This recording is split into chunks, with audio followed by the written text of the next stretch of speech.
नमस्कार, मैं हूं हिमांशु बाजपेयी और आप देख रहे हैं दी लल्लन टॉप और आप सुन रहे हैं किस्सा गोई मेरे साथ।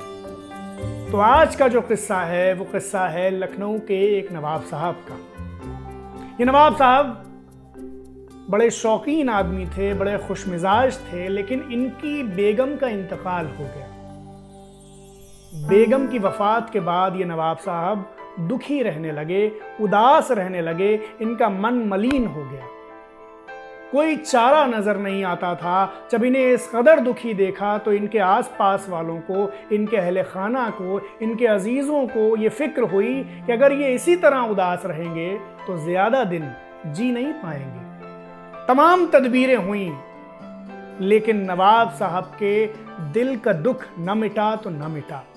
आखिरकार अजीज़ बहुत परेशान हुए। उन्होंने अपने राज्य में ये मुनादी करवाई कि जो भी नवाब साहब का दुख दूर करेगा उसे मुंह मांगी मुराद मिलेगी, उसे बहुत सारा इनाम व इकराम मिलेगा।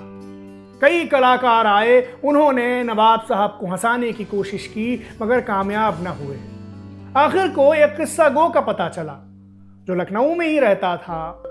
खानदानी एक किस्सा गो था जिसके बाप दादे भी किस्सा सुनाया करते थे, उसका पता चला।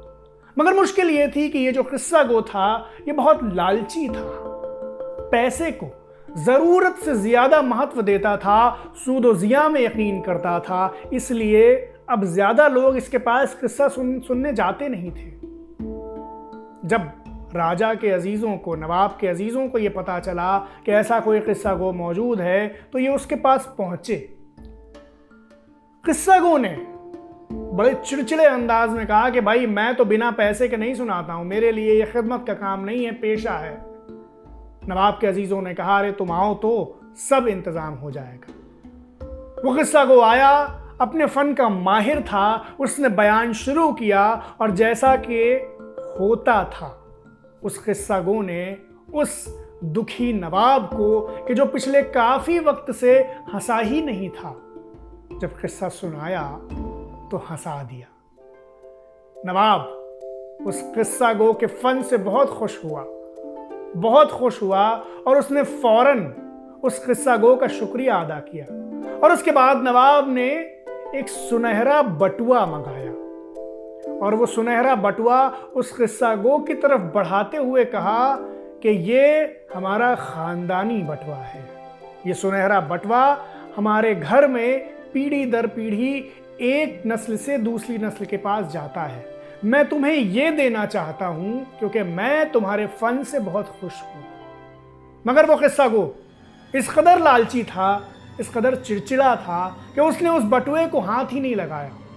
उसने सोचा कि मैं तो यहां दौलत की तवक्को लेकर आया था, ये सोचकर आया था कि ये नवाब है, मुझे बहुत सारा पैसा देगा, मगर ये तो बटुआ देकर टरका रहा है।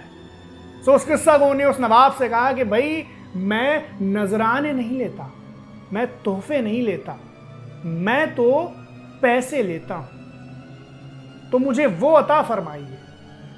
अब ये लालच का सुनना था कि नवाब को भी गुस्सा आ गई। उसने पूछा कि कितने पैसे लोगे। किस्सा गो ने बड़ी बेमुरव्वती से ये फरमाया कि 5 अशरफी लूंगा।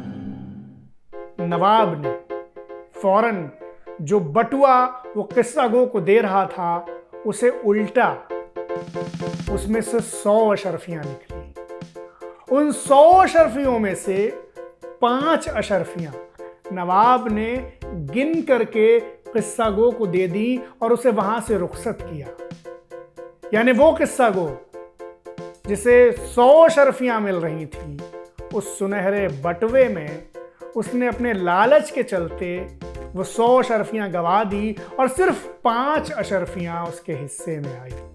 तो किस्से की सीख ये है कि फन में लालच को तरजीह नहीं देनी चाहिए। तू ही नादां चंद कलियों पर कनात कर गया, तू ही नादां चंद कलियों पर कनात कर गया, वरना गुलशन में इलाजे तंगिए दामा भी है। शुक्रिया।